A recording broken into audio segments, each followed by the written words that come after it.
बिस्मिल्लाहिर्रहमानिर्रहीम। अस्सलामु अलैकुम एवरीवन। कैसे हैं सब? उम्मीद है सब खैरियत से होंगे।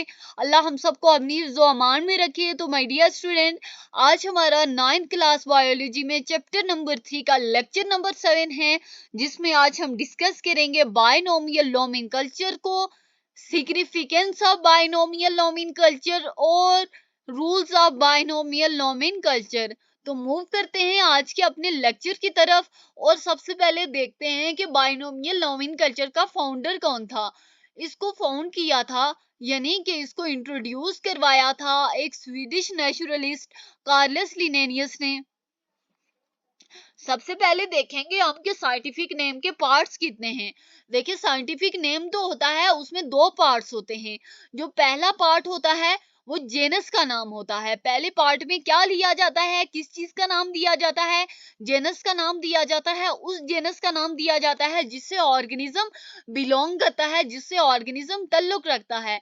जबकि जो सेकेंड पार्ट होता है वो स्पीशीज का नेम होता है। सबसे पहले बायनोमियल नोमेनकल्चर में स्टूडेंट हमने क्या चीज देखी कि एक स्वीडिश नेचुरलिस्ट था कार्लस लिनेनियस, जिसने इस सिस्टम को इंट्रोड्यूस करवाया था। और उसके बाद के साइंटिफिक नेम के पार्ट्स कितने हैं? साइंटिफिक नेम के दो पार्ट्स होते हैं, first part and second part. First part में उस जेनस का नाम होता है जिस जेनस से ऑर्गेनिज्म ताल्लुक रखता है, और दूसरे पार्ट में उस स्पीशीज का नाम होता है। देखिए, बायनोमियल नोमेनकल्चर होता क्या है कि जो ऑर्गेनिज्म की साइंटिफिक नेमिंग का सिस्टम होता है उसको हम क्या कहते हैं? Binomial nomenclature. Student, scientific naming of organism के सिस्टम को क्या कहा जाता है? बायनोमियल नोमेनकल्चर कहा जाता है। So founder of scientific naming of system, the Swedish naturalist Carolus Linnaeus was the founder of the scientific naming system of organisms. Parts of scientific name. The scientific name of an organism consists of two parts. The first part is the name of the genus to which the organism belongs. The second part is the name of the species. Binomial nomenclature, the system of scientific naming of organism is called binomial nomenclature. Move करते हैं next slide की तरफ। Common names versus scientific name. सबसे पहले onion. Onion एक common name है और इसका साइंटिफिक नेम क्या है? एलियम सिपा। ALLIUMCEPA। क्या नाम है? ऑनियन का साइंटिफिक नेम क्या है? एलियम सिपा। उसके बाद है पोटैटो। पोटैटो यानी कि पोटैटो कॉमन नेम हुआ और पोटैटो का साइंटिफिक नेम क्या होगा? सोलेनम ट्यूबेरिज्म। पोटैटो का साइंटिफिक नेम क्या है स्टूडेंट? सोलेनम ट्यूबेरिज्म। उसके बाद है टोमेटो। टोमेटो एक कॉमन नेम है और टोमेटो का साइंटिफिक नेम क्या होगा? सोलेनम स्कुलेंटम। स्टूडेंट, ये all over the world tomato का जो नाम होगा वो सोलेनम स्कुलेंटम ही होगा।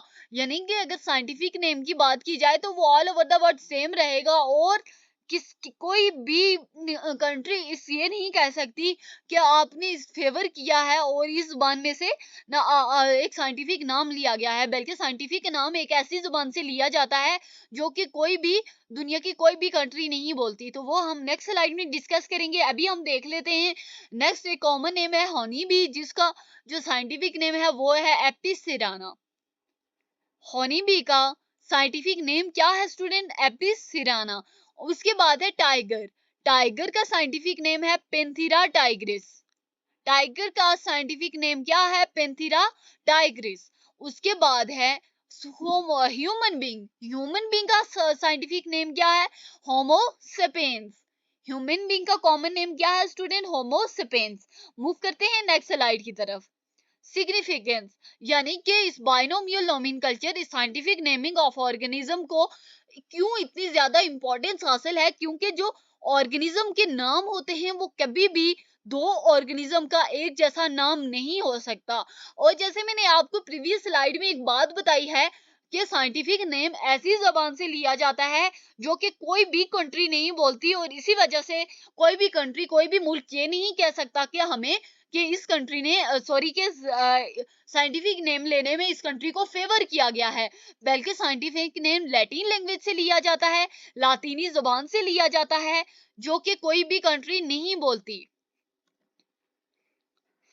और ये जो साइंटिफिक नेम होता है ये पूरी दुनिया में एक जैसा होता है। और एक बात याद रखना है कि ये जो बायनोमियल नोमेनक्लेचर था, इसने कम्युनिकेशन के लिए एक बहुत बेहतरीन जरिया दिया था आपको, क्योंकि चाहे जो बायोलॉजिस्ट चाइनीज बोलता हो, अरबिक बोलता हो, स्पेनिश बोलता हो या इंग्लिश बोलता हो, वो जब साइंटिफिक नेम जब बोलेगा एक ऑर्गेनिज्म का, तो वो एक ही बोलेगा। चाहे वो चाइनीज बायोलॉजिस्ट ओनियन का नेम बोले, वो सेम बोलेगा। अरबिक साइंटिस्ट बोले, स्पेनिश बायोलॉजिस्ट बोले या इंग्लिश बायोलॉजिस्ट बोले, कोई भी सॉरी बायोलॉजिस्ट की जुबान चाहे चाइनीज हो, अरबिक हो, स्पेनिश हो या इंग्लिश हो, किसी भी जुबान से ताल्लुक रखने वाला बायोलॉजिस्ट जब एक साइंटिफिक नेम लेगा तो वो तमाम दुनिया में एक जैसा रहेगा।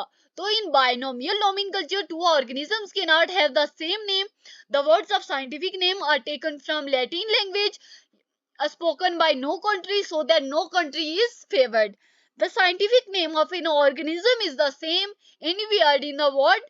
This system provides a standard way of communication, whether the language of a particular biologist is Chinese, Arabic, Spanish or English. देखिए, अगर हम ये बात कहें कि एक ऑर्गेनिज्म को डिफरेंट नेम दिए जाते हैं, तो ये बात सच है कि एक ऑर्गेनिज्म को वेरियस नेम्स दिए जाते हैं। मुख्तलिफ इलाकों के हिसाब से ऑर्गेनिज्म के डिफरेंट नेम होते हैं, लेकिन स्टूडेंट साइंटिफिक नेम एक ही होता है। अगर हम कॉमन नेम की बात करें ओनियन की, तो वो उर्दू में प्याज है, जबकि डिफरेंट रीजन की बात करें तो इसे गंडा भी कहा जाता है, बेसल या वेसल भी कहा जाता है। बहुत सारी कंट्री में इसको अलग अलग नाम दिए जाते हैं। अगर हम बात करें कि एक डिफरेंट ऑर्गेनिज्म के सेम नेम की, तो इन सम केसेस, कुछ केसेस में डिफरेंट ऑर्गेनिज्म का जो कॉमन नेम होता है, एक बात याद रखना, हम कॉमन नेम की बात कर रहे हैं, not scientific name. Common name होता है वो डिफरेंट ऑर्गेनिज्म के लिए सेम हो सकता है।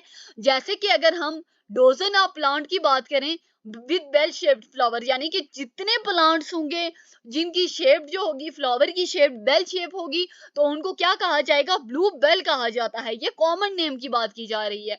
और अगर हम रेवन की बात करें या क्रो की बात करें, तो उसको क्या नाम दिया जाता है? उसको ब्लैक बेड कहा जाता है। सबसे पहले कि various reasons have different names for the same organism. For example, the common name of onion in Urdu is pyaz, but in different regions of Pakistan, it is also known as ganda or basal or vessel. In other countries, it has other sets of names, same name for different organisms. In some cases, several different regions are called by the common name. Bluebell is used for dozens of plants with bell-shaped flowers. Similarly, blackbird is used for crow as well as for raven. उसके बाद हम देखते हैं कि common name की क्या कोई base होती है? तो स्टूडेंट, कॉमन नेम की कोई साइंटिफिक बेस नहीं होती।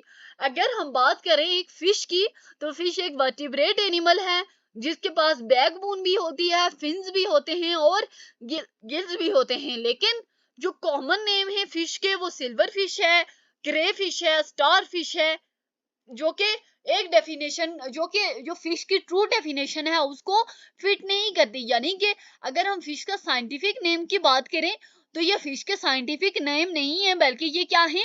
कॉमन नेम है, सिल्वर फिश, क्रे फिश या star fish. So student, common names have no scientific base. For example, a fish is a vertebrate animal with a backbone, fins and gills. But several common names of common names are silverfish, crayfish, starfish, do not fit to the true definition of fish. Move करते हैं next slide की तरफ और देखते हैं कि binomial nomenclature के rules कौन कौन से हैं।